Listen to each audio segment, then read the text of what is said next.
Imagine this. You wake up tomorrow and instead of spending hours through emails, spreadsheet, and endless tasks, you have an entire team of hyper-intelligent AI assistants doing it all for you. Getting reports faster than you ever could. Scheduling meetings without missing a beat. Even creating videos like this one. Sounds impossible?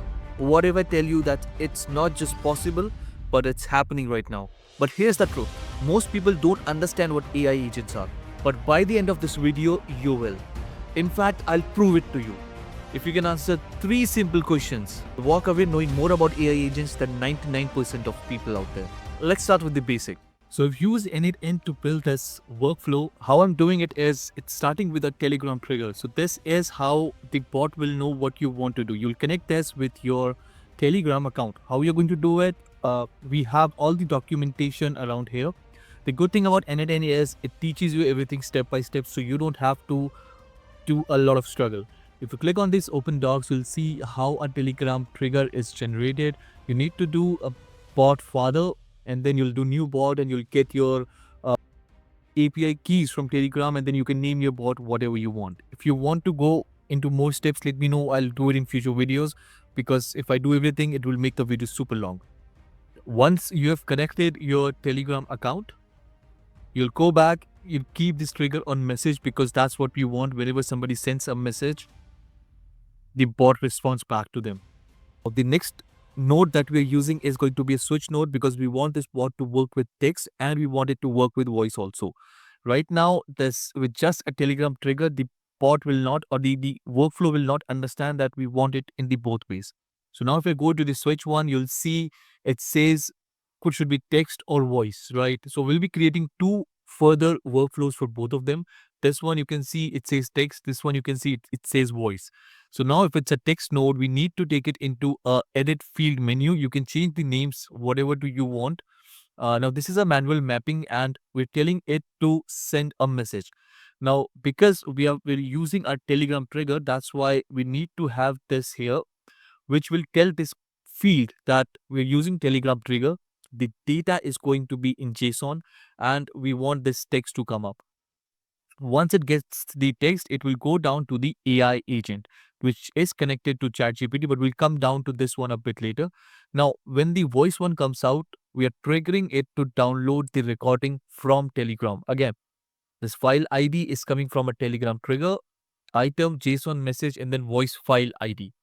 Moving further, this recording that it has downloaded goes to OpenAI Whisper, which is basically transcribing the recording.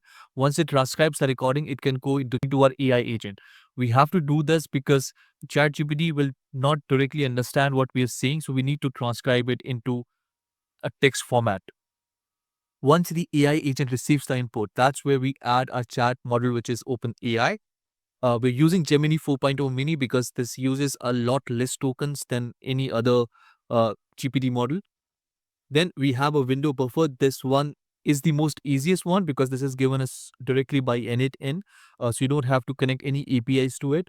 We'll add our Telegram trigger. Again, it will pick up the chat ID, which is coming from this AI agent. So now we move on to AI agent. This is the most important one. So I want you to focus a lot. You can choose any of these here, but I would highly recommend you to go with Tools Agent because these are a bit complex and you'll have to do a bit more things. And because we're a beginner, I don't want you to get involved in this right now, but we'll do it in future videos for sure. Now, this is where you define your prompt. You can do connected chat trigger node.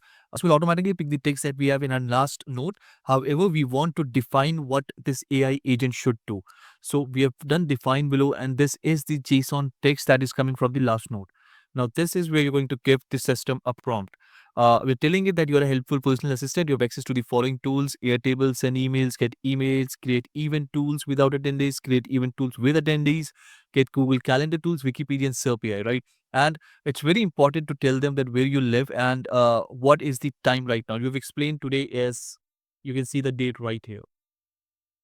Now, if we go back, this window buffer memory will store all the messages, till 5 messages that we have talked to the chatbot, and it's going to store it here. Now we've connected our Airtable. You can see this is where we have connected our Airtable. Again, you'll have to get the API tokens. You can read these docs here and you'll get the API tokens. It's pretty easy to do. This one tool's description, we again want to do it manually because we want the AI agent to understand what this node will be used for. So if I do it, read contacts from Airtable. In this table, we have all the contacts data store that is relevant for the AI agent. And then I have a table saved. I don't want to filter it by formula, so I've not done it like that. Let me show you how the Airtable will look like. My Airtable, and you can see all the information, all the demo information that I've input here. The last one is mine, so that it can send me emails directly or book a meeting with me, and I know the bot works. So this is how it is picking up. The next one is going to be get emails, which is connected from a Gmail. Now we've specified it. Get emails. Gmail tool is used to get messages based on the query. So if somebody wants to know that what kind of email I have sent to them, they can talk to the Telegram bot and they can ask directly, can you tell me what email I received from Kamal Best? And the bot will tell them this is the email that they've got. The resource, we're going to keep it as message, and the operation is going to be get many because we want to get as much as we can. You can put a limit here if you want. You can put a number here by 5, 10, 15, 20. I have made it a bit dynamic right now so that the bot decides what the limit is going to be. And we have a sender name also, so that the bot can dynamically decide what the sender name is. So that the bot doesn't stuck to one sender name. So let's say if I've written my name here, and if I want to ask the bot that tell me what is the email I received from Olivia, the bot will not be able to answer because I've specified a sender name here. This is why we are making it a bit dynamic. So whatever name we say, if it's in our Airtable, we have received an email from it, the bot will be able to tell us. The next one is send emails, where you'll be able to send emails by talking to the bot. Send email tool is used to send emails to the relevant contact from the contact database, which is basically our Airtable. And this from AI is a good feature from N8N that you can use to do a lot of dynamic automations, right? So I'm just explaining it to from AI email. So this means that this is where the email ID will come up. The email address from the Airtable tool. So basically, whatever emails that I've saved in Airtable, the bot understand that now from the Airtable tool, I have to send emails out. And the subject, again, the email subject we're sending to the email out, which what this means is if you say send an email for tomorrow morning's dinner, for tomorrow morning's breakfast, the bot will automatically understand you're talking about breakfast and it will write that as the subject.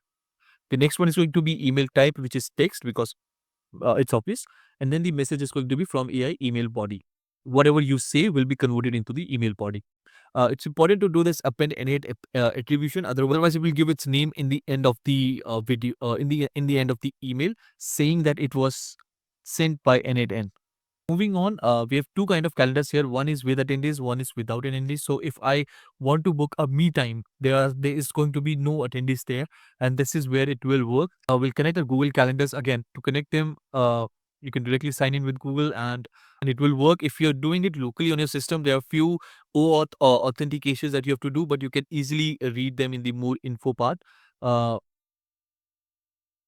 again going to make the description manual because we want the AI agent to understand what this tool is about.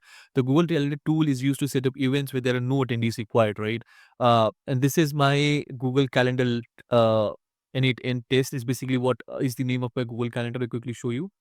Okay, so you can see N8N test right here. From AI start time, from AI end time, this is again, we're making it dynamic so that it can be any time and the bot is able to understand it. And then the summary, a detailed summary about the event. Whatever you're going to tell Telegram, it's going to be the detailed summary. Next is exactly the same, but this one is with attendees.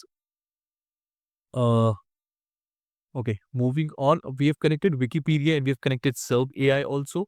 The reason for connecting them is if somebody wants to talk to their Telegram bot and ask them what's the weather today, the Serve AI will be able to do it. If somebody wants to understand maybe which movie star did a movie, Wikipedia will be able to tell them, right? So this is how the whole workflows work.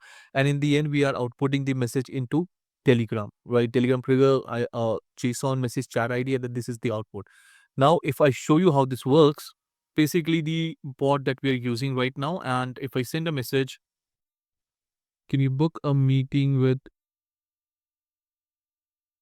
Kamal Best for tomorrow, asking him for lunch? The bot is going to work automatically on the backend, and you won't see it right now here because the scenario is active. If it was inactive, then I'll have to run this test workflow and then it will send the email out. But right now, because the scenario is active, it will automatically run the scenario. Okay, so as you can see, it has said I successfully booked a lunch meeting for Kamal Besh Feb 4th, which is tomorrow, from 12 to 1. Here are the details, and they've even sent it to me on email. If I go to my calendar and if I go to 4th of Feb, you can see lunch with Kamal Besh 12 to 1. It has booked it, right? Can you book a meeting with Jessica for tomorrow to understand what's going on in the current project? And I'll open my Telegram here. You can send this audio right here. It's going to process back in the backend. Okay, so while building it, I got this error and it's great because now I can show you.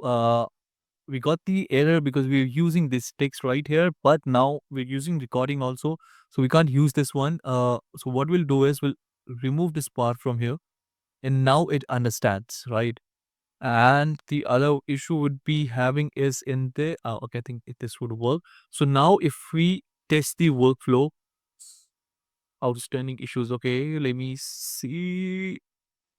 Let me just test this step once. The workflow is done. So now if I save it, it will be saved. Let's make it active again, and we're going to talk to the Telegram one again, and we'll see if there are any errors coming up. If there will be, we'll talk to it again. Can you send an email to Sarah for tomorrow to book a meeting about the project? So it has sent a email to Sarah Davis, which is with the project, which is requesting a meeting for tomorrow. Can you also book a time in the calendar so Sarah knows about it? If it books the calendar or not. And fortunately, it did 10 to 11. So now if I go to my calendar, you can see 10 to 11 is the time with the meeting. If I specify it at that time, it will book the meeting at that time. So this is how we've built our annotated. If you want to learn how I'm building these AI agents and you want my templates for free, make sure to subscribe to this account.